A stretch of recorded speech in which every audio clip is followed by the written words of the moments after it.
welcome to Stampscaping 101. We're going to go into the value of value again here and creating transitions within our given spaces and objects. Okay, now we have these waterfalls here, the Babbling Brook and the Brook Falls here. Everything's available individually, but these ones I used Nature Set number 25 for that.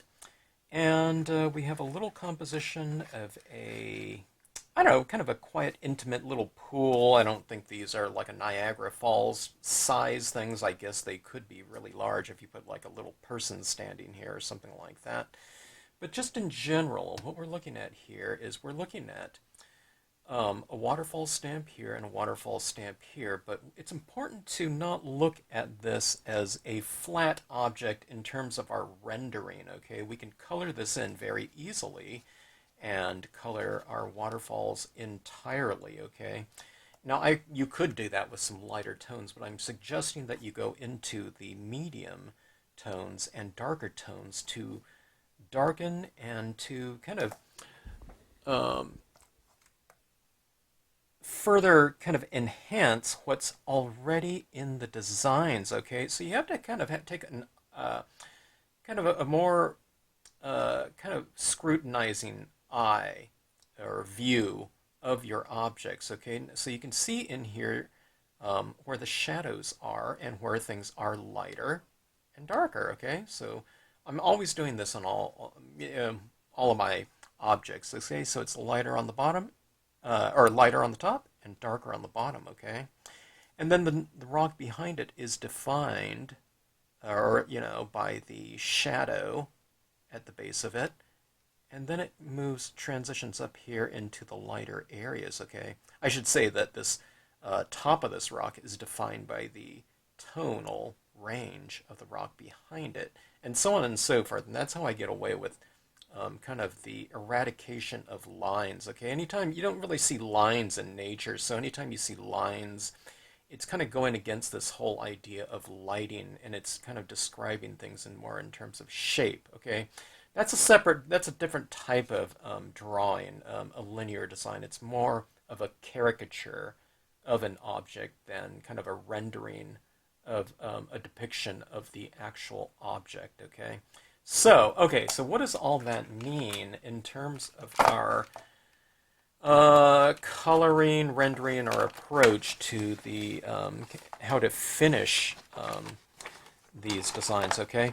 I'm going to just do something really quickly right here, okay? These are just a range of some gray and some blue tones here. And let's see, maybe we'll go into a little bit of a, yeah, I don't know, that's about the same color. Blue, we can go in a little bit darker one. I'm taking a look through my selection of markers right here. These ones are all alcohol markers. Let's do a really quick depiction of this. I'm not really doing this on this scene here to come up with a perfectly kind of tonal range in here and a really, I don't know, kind of evolved finish on here, okay?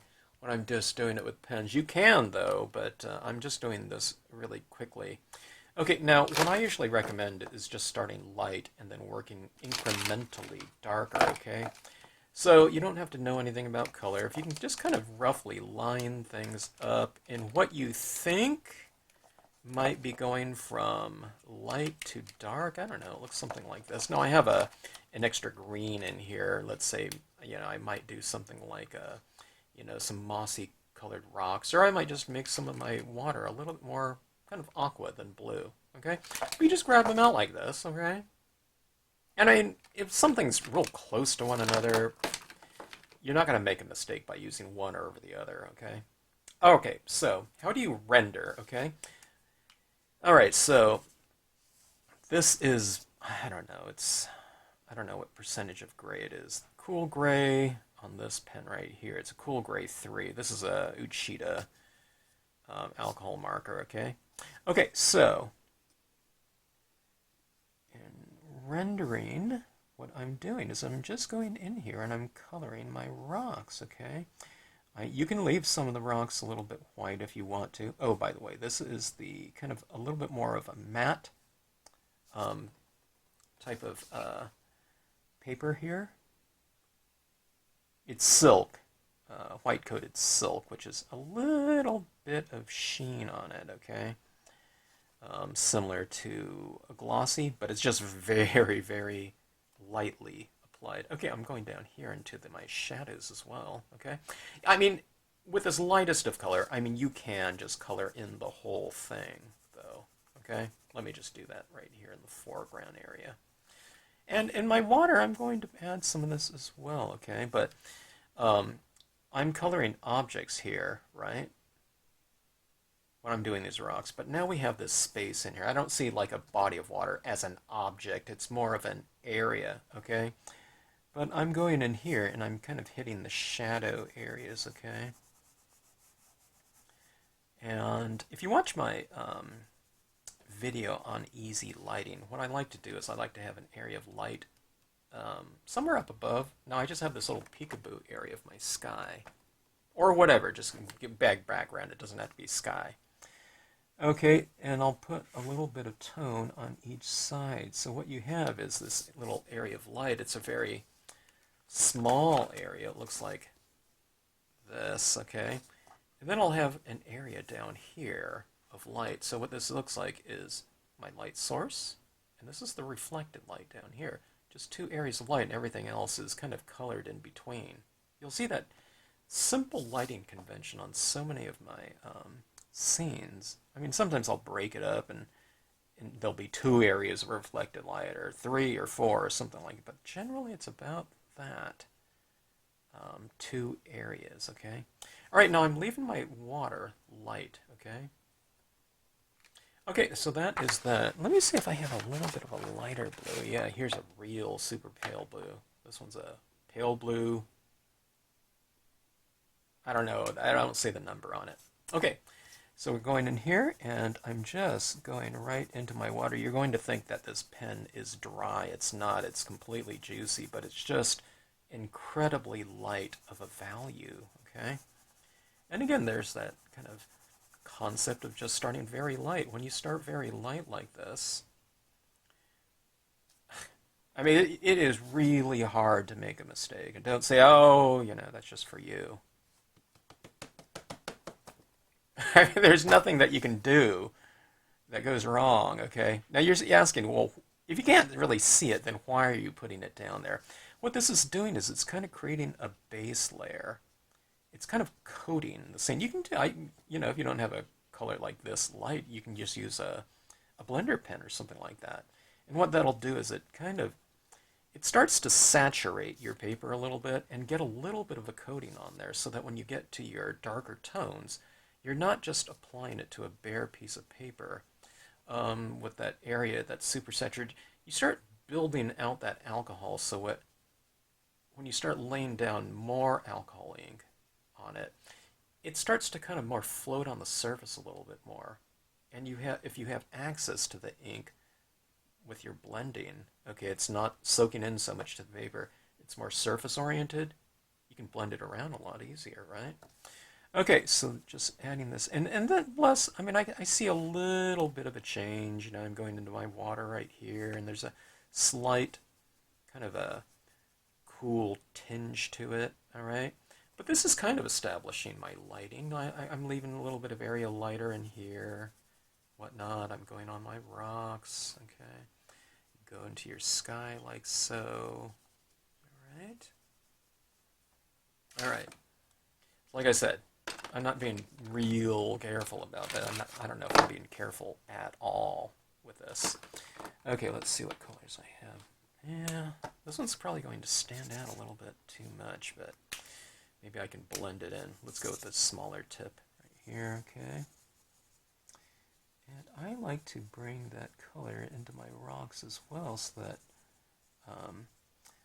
it's saying that, you know, this blue water in here, this crystal clear water, is reflecting some of that light back onto the rocks, okay? Now this is a darker blue than my previous one, so where am I putting it? I'm putting it kind of at the base of my rocks, okay?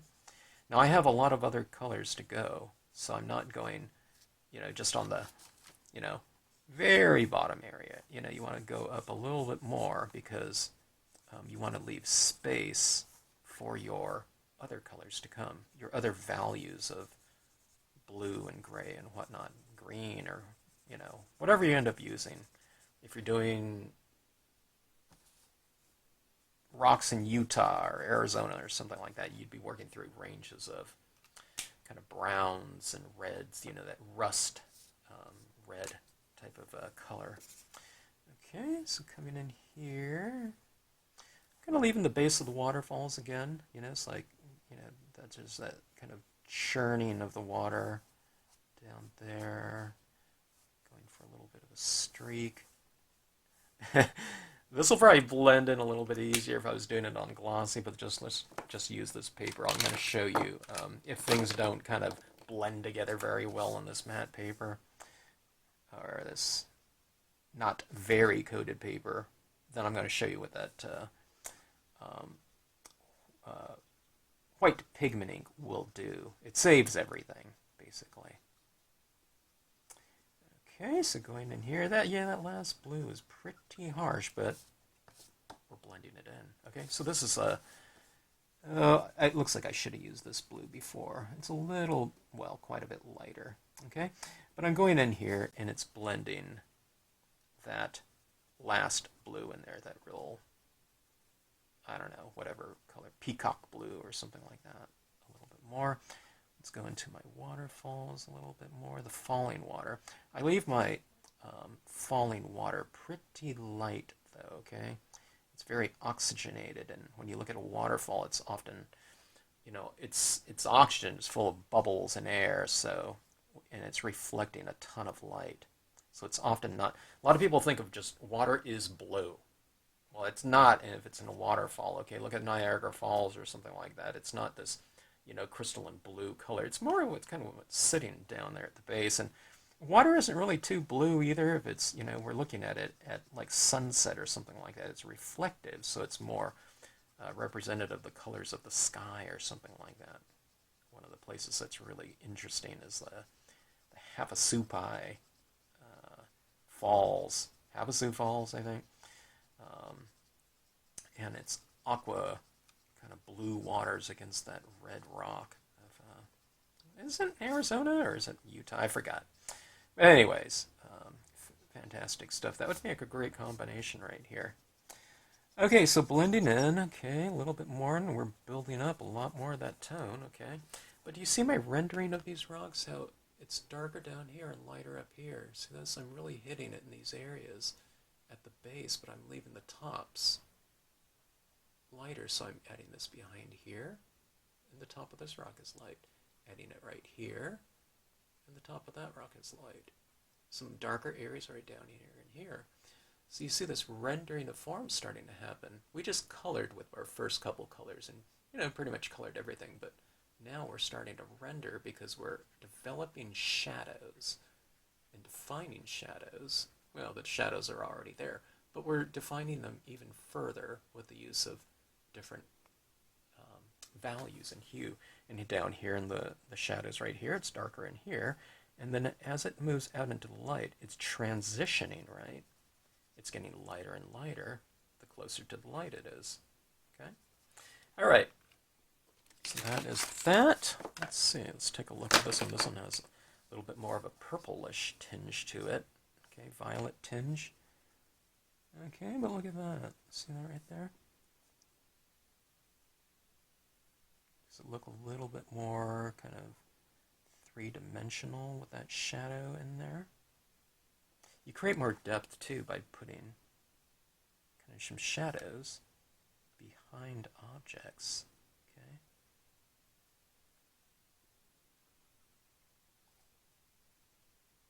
Every time I go to dark, I usually like to go back with a lighter one just to blend it out a little bit. That's with alcohol pens. Alcohol allows you to, blend it out. You're not going to do it with like a dye-based marker or something like that. Um, Alcohol pens are really fun. I really like using them on photo paper because they don't soak in at all. So you really push your inks around with that. Okay, so that is that. Now it's not blended in like at all. Okay, so let's try some gray here. Okay, it's like a what would you say? That's like about a 65% gray probably. Getting pretty dark. See how that really blended in. That gray is fantastic. It's really blending in. I'm finding it easier to blend in the colors now because I'm really building up that saturation of ink on and in the paper. Okay. So moving that around, I like see this blue right here. Okay, that's really harsh, but I can just go like this with the gray, and it blends it right in. Okay. All right, hitting this down here in the shadows. Okay.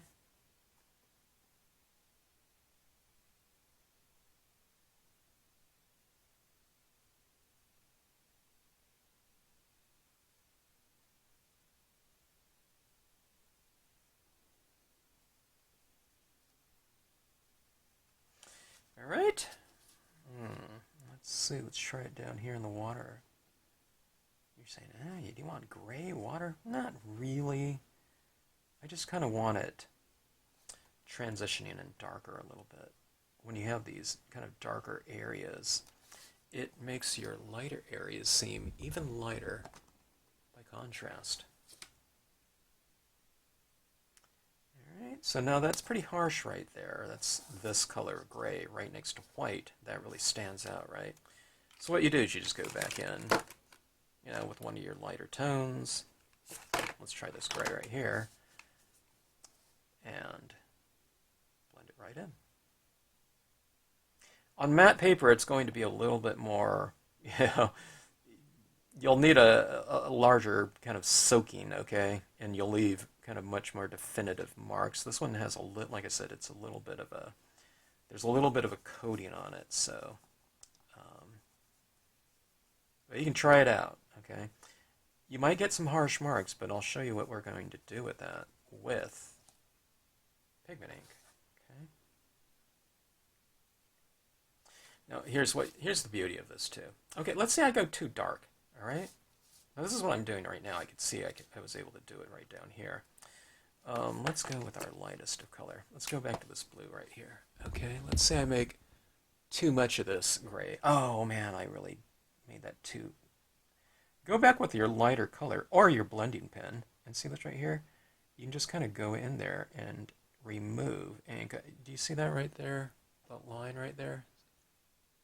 See it? How this is kind of going down in there.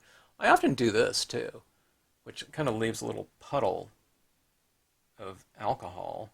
So it's almost like you're kind of removing ink, or it's kind of doing that thing where it's kind of spreading out a little bit because you're putting a lot of ink and it's pushing that ink that's already down there away. Let me see this one right here.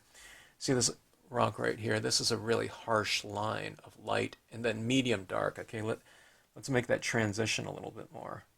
Okay, so that's the beauty of using a lot of ink. Okay, that first ink that I laid down on there, you couldn't see it, but it wasn't for naught. Okay, you're really benefiting from it at this point in time. Okay, let's look at this one right here. Let's bring out some light in this rock. Okay, let's see if we can do it here. Yeah, see, this is kind of acting like a little eraser. Like I said, this is a colored blue. Okay, so I don't know. It would probably come out even more so with your blending pen. Okay, just having a lot of clear on there. Okay, see that right there? See, we really brought that rock out. Look how rendered it is. Look how round it looks now. Okay, so you go light, medium, then dark, then back to light again. If it's too light, then build it up again. But look how rounded these forms are. Did I get too dark here? Well, maybe. I don't know. You can try it out. try to lighten it up like this. Look at that now. Isn't that kind of fun? If you don't like it, then just color it right back in with something darker. Okay. All right, now down here, let's create this little bit more of a transition right here. Let's smooth that out. This is working out better than I thought it would on the on this type of paper. I didn't think I'd be able to remove quite as easily as I am here. Okay. I do trust the process, but I don't do this a lot, so I wasn't quite sure. I knew what would happen to an extent, but it's just happening a lot easier here. Here's my blender pen, okay? And it's just clear. It's not going to be applying anything. You might see some drag marks if I pick up some color from here, and then I start coloring with it over here. It might kind of push it around a little bit. But we're just going in here and adding some textures, okay? It doesn't have to be all dark then light or something like that. You can go dark, light, dark or something of that sort. You can put, try to put in some extra little kind of striations in your water like this. Yeah, it's picking up and it's kind of dragging and blending some of those other colors in there. I felt that this little area in here could use a little bit more variation, so you can just kind of remove. It's like this is almost like a bleaching pen. It's just not bleaching a lot, okay? You're just removing a little bit. Same thing up here on these rocks. You can put a little bit of texture in them by going like this. Okay. Now my sky up here, I don't know. I didn't really do too much up there. Let's just put a little bit of tone up there. Okay. And in our water like so. All right.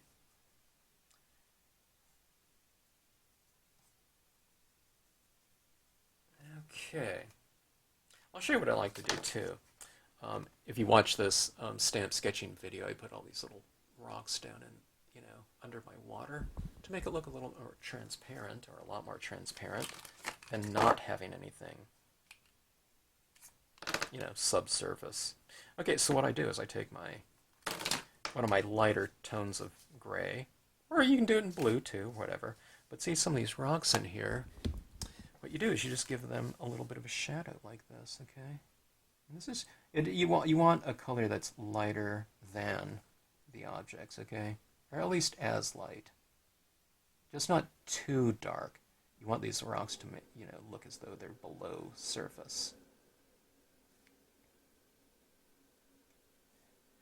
Okay. Now that's just one of those very subtle things.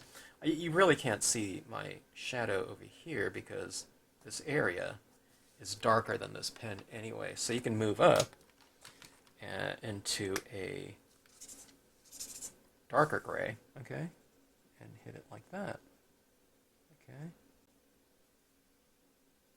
Lighter shadows in the lighter areas, darker shadows in the darker areas, okay. Now, if that's too much, what you do, go back to your blender or a lighter tone, and just blend those in a little bit, okay. And some of them got a little bit too defined, so I just kind of blend it in. I see that as part of the process, though. It's not just kind of, you add it in there and just leave it, okay? You kind of add it in there and just kind of move it around a little bit, blend it in a little bit. But just make sure, be careful that you don't just erase, your shadows, unless you don't want to get rid of them or something of that sort. Okay, so anyways, you can do a little bit more fine-tuning, coming back in with my gray and hitting the shadows a little bit more. Sometimes you get a little bit darker using a little bit more ink, but if I go like this, okay, I can keep doing that over that area right there, and it's not going to get any darker than that. It's achieved its full kind of value incarnation, okay? Just going in and seeing if I can get a little bit darker in some of these areas and maybe a little more selective area. Okay. I usually don't go with black, even though I stamped out my objects in black. I usually don't add additional black. You can, but all these other tones that I'm using show up on there, so I'm going to use those first.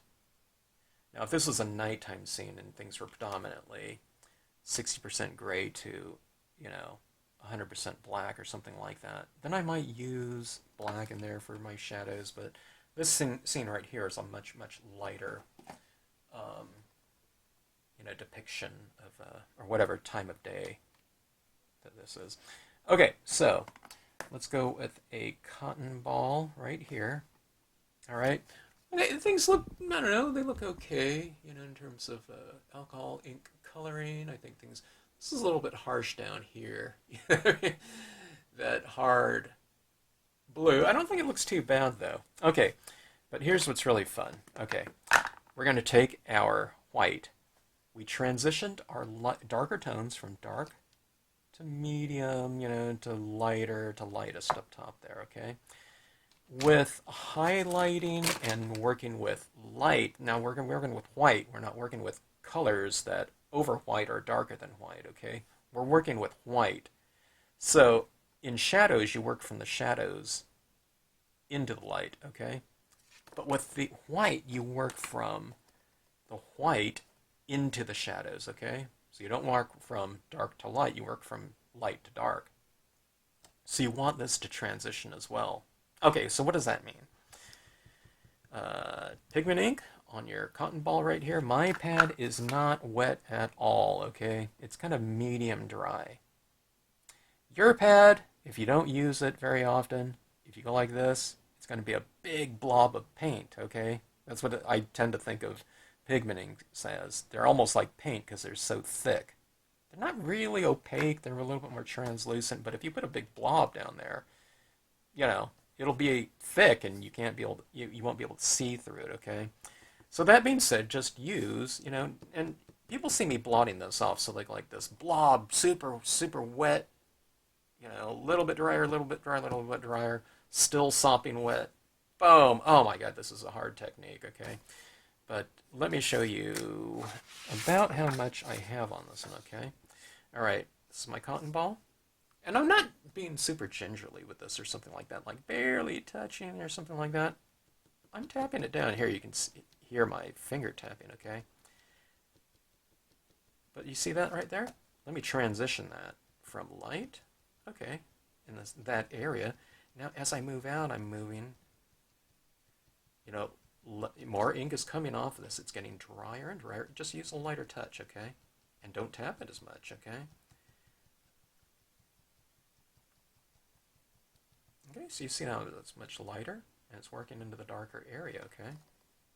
If you want to, you can wipe like this too. You can kind of like almost, apply it like you're, I don't know, putting makeup on, someone's face or something like that. All right, so that's what we're looking for right there. We're not, okay, here, don't do this.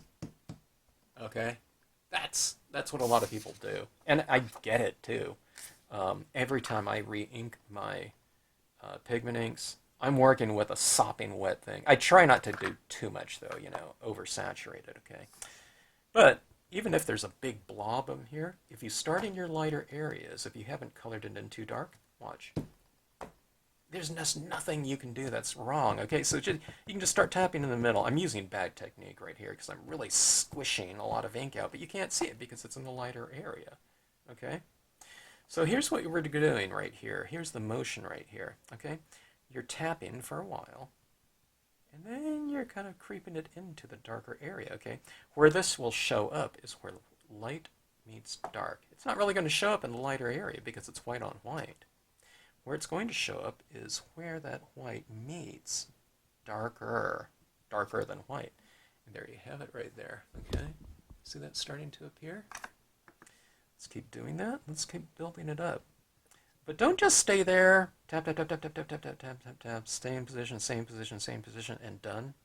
Although that doesn't look too bad, but it's really not transition. So I'm going like this. I'm tapping, and then I'm kind of moving in there a little bit, okay? I'm trying to hit a lot of this right around the waterfall. And then as it moves out into the rock, I'm kind of using a little bit less pressure. Okay, see that right there? And see this rock right over here? Now we're creating that kind of that translucent, illuminated moisture in the water, which is really reminiscent of a waterfall like that. I use it everywhere, though, you know, in my scenes. I use it as clouds and whatnot. Now, see these rocks down here? I like them as is, okay, but I think this looks better having this area of the waterfall kind of really misty, and I think it looks kind of magical like that. Okay, so that's right over here.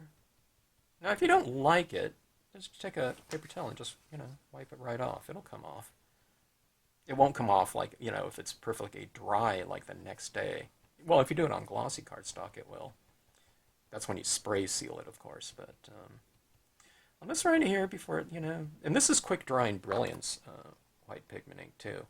But you can use like a, you know, like a Hero Hues unicorn or whatever. Any type of white pigment ink, okay? Like I said, the brilliance just dries a little bit faster for me. Okay, so if I want it lighter in a certain area, then I just keep tapping. I apply more, okay? I don't try to do it with this, you know, like a big smash. I just go in repetition like this, and I just build it up a little bit more. But look at that textural change that's happened down here. Look at that glow, right? See this waterfall in the distance? If you want to put some on that too, you can, like this. And it looks like light is hitting that area, you know, a lot more. Okay, now down here, see, down here I didn't really transition my blues and, you know, some of my grays that well, but I can just go in here, and I'm not trying to just cover up everything. I'm just kind of hitting it here, here, okay? And that kind of breaks up that, oh, I don't know, that streak or line that I put in there, okay? I mean, it looks okay, but I just think that this looks a little bit more developed and, I don't know, maybe sophisticated or something like that. Okay, now this is going to dry darker than what it looks like right now. So sometimes you have to put a little bit more than what you think is ideal. Or if you think you put too much, just let it dry. I'm guessing that it'll be just about where you want it, you know, unless you get a blob or something of that sort. Okay, so there we go. Look at that textural change down there. Look what's happening in here. I didn't put it everywhere because I think it's soft against crisp. Play off each other really nicely, okay? I mean, you could put some in there if you want to, because you'll still have some crisp up here. But that's, see, I'm not putting it everywhere. I put it right here and here. And I kind of transitioned it here a little bit, and it's over here, transitioning here. That's pretty crisp right there, but look at right around the falls, look at that churning water. Okay, now let's do something too. You can use I've been using it a lot. Where is it? Oh, here's my white paint pen, okay?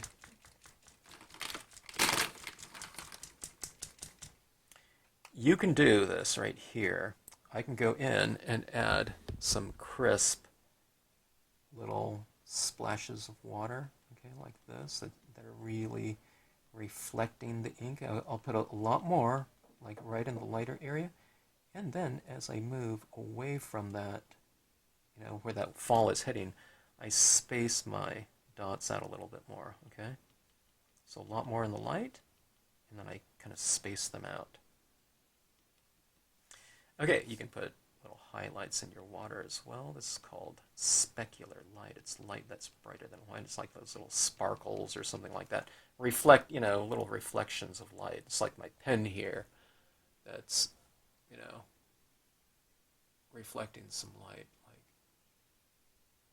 I don't know, you can see it right here, this little band of light right here. It's reflecting the light that's coming from above, okay?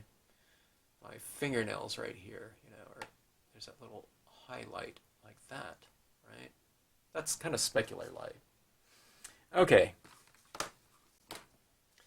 But if you don't have it, and you're doing a lot of scenes, I would really suggest a bottle of Dr. Martin's Bleed Proof White. It's like the cost of like one pad or something like that, but this can really enhance your pieces. I've splatter painted some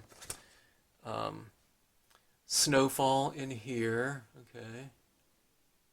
And look at that textural form. It's kind of subtle. If you didn't know, what that was done with, you wouldn't even know. I just barely put it in that one. But at the base of waterfalls, it's really fun. A lot of you have kind of an old toothbrush somewhere, right? Okay. I didn't mix this up. I really should. But I'm hoping it's mixed up enough. Bleed-proof white is an opaque watercolor, and even the tiniest of dots is as white as possible, okay? You can use other types of paints and things like that, but sometimes when they're watered down or really small, they're more translucent, which can look good too. But this is a really snappy kind of look to it. Okay, let's see if I can get this on here. Okay, I'm not going to practice too much because this is just like a little test piece. Okay, I just wanted to illustrate kind of those transitioning tones on things like rocks, and my preference is to use dye-based inks for this. I don't know, although the alcohol markers look really good. I usually use alcohol markers in conjunction with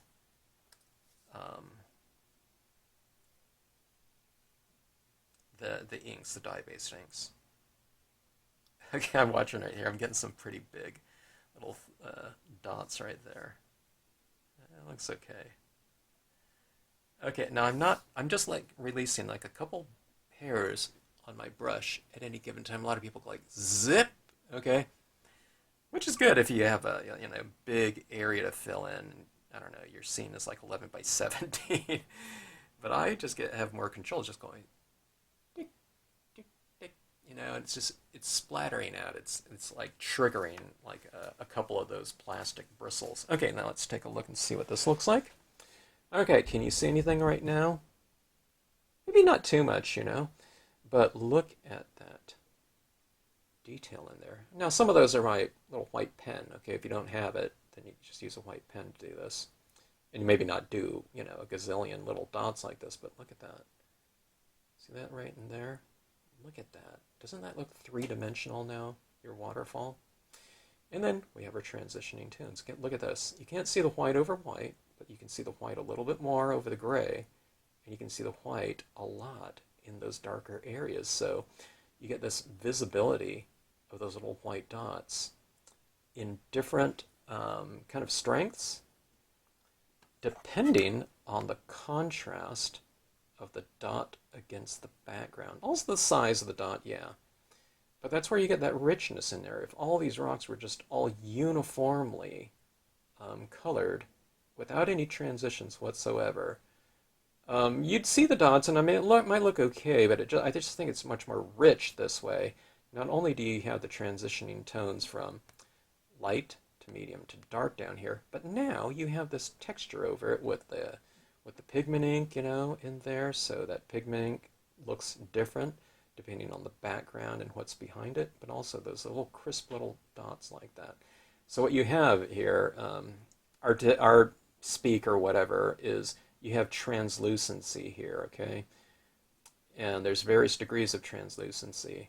Now I've kind of tapered it off a little bit, okay? So where there's very little of this pigment ink right here, it's a little bit translucent, and then it goes a lot more translucent. It's never really opaque, though, because, I don't know, this pigment inks just don't get as white as maybe I wish they could, but when it comes to this type of application, it suits my purposes pretty well. I do wish there were some pigment ink that you can get a really super strong white, especially if I'm stamping some sort of quote stamp in light against dark, okay? But for in here, like I said, it works pretty good. So you have translucency in here working against my transitioning tones in my rocks, and you also have opacity in here working against those things. All right, you don't need to know any of that. The bare fact that pigment ink, soft pigment ink, and crisp little lighting, pigment ink lighting and crisp lighting looks really good next to each other, crisp and soft, okay? So what you have is this really great textural change that's happening in here, and it's really easy to achieve just with these two things like this. Okay, you don't have to bleed proof white, something like, I don't use this on everything, but I'll often use these because this is soft and this is sharp, okay? When I'm toning my scenes in, I'm often working in, different degrees of shading, okay? So there is, I didn't use this on here. Let me show you on here. Okay, this is my previous lesson right here. But I think this looks pretty good as is. But now I put the crisp down with the paint pens. I used a colored paint pen in here and white. But look at this, okay?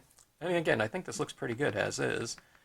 But let's put some of this tone in here so that we have both the crisp highlight and the soft highlight as well. Okay, let's see where I can put some of this right here. I'll start it in my lighter area down here, okay? Now, I don't want too much in here, okay? I'll just start barely applying it. Let me see if you can see it right here. Can you see that right in there? See where it's just barely showing like that? If you go like this with a dry brush, you can't mess things up. If you squeeze it on there, like I can't see it after 10 taps, and you go squeeze and you get a big blob of it, you can just kind of wipe it right off. Don't wipe it off with the same thing. Wipe it off with a little rag or something like that, or paper towel. But if you just build things up ever so slowly, you have a lot of control over it.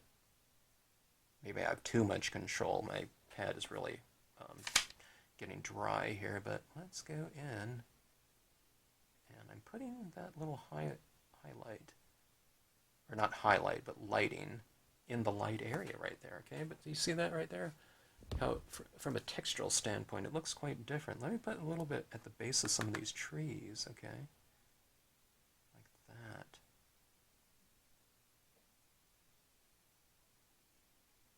It looks a little bit more kind of magical or mysterious like that.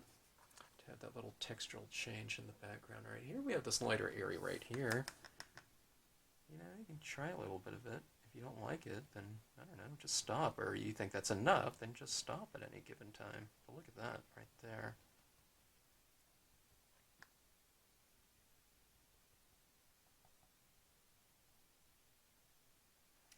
Okay, see that right there? That little bit of a fogginess to it.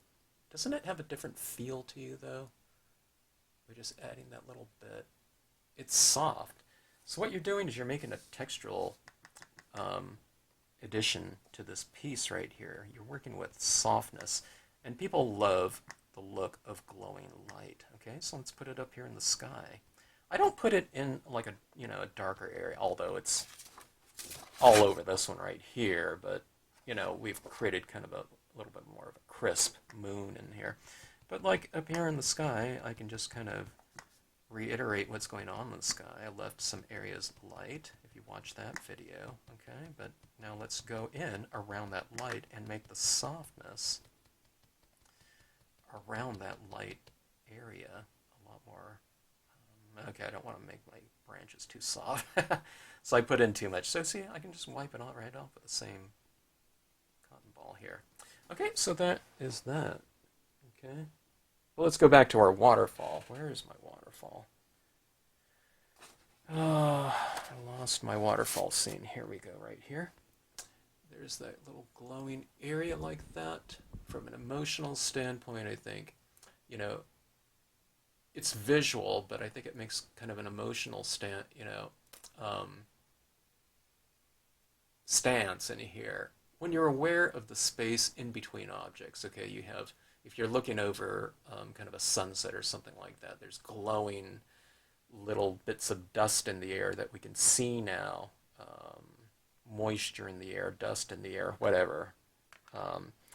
There's a different feeling to it. Or if you go and look out over a lake, and it's kind of, there's fog and mist over the top of it. It's different than what it would look on a very clear day at high noon or something like that. Both would be nice.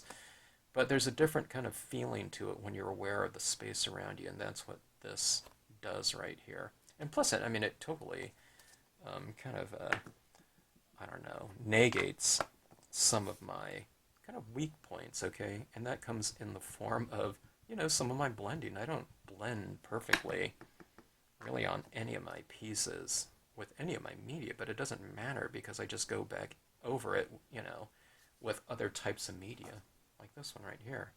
Okay, now this scene right here is using nature set, you know, the waterfall nature set right here. Okay, but let me show you something too. Okay, if you put in kind of crisp elements, save your crisp elements, you know, your foreground elements for the end, you can go in here. This doesn't come in this set right here. I'm just using the reeds kind of to make a point here about kind of textural, I don't know, whatever, diversity. Okay, so see that? You can kind of add that in there like that. So you add crisp against, you know, soft like that in the background. Now, I could have stamped this out to begin with, but the thing is, if you stamp it out to begin with, you know, right with the other impressions, if you put some kind of softer, you know, white in that area, then the foreground images are going to be all, you know, covered in white too. So that's sometimes I leave my foreground images, if they're going to be stamped in black, for the last part of the process there. So they're nice and crisp, dark, and sharp over that kind of softer application of media. Okay, so anyways, there's your splatter painting. I have a video on splatter painting too, showing people how to do that. But it's all about kind of that release of kind of a couple bristles at a time. And when you get your paint kind of loaded up, you know, like I said, take like a piece of scratch paper like this and, you know, get a feel of what that's going to look like. I'll zip it right here. You know what I mean?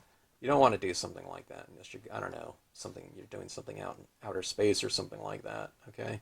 So it's more like this. I'll show you what's happening right here. Watch my thumb.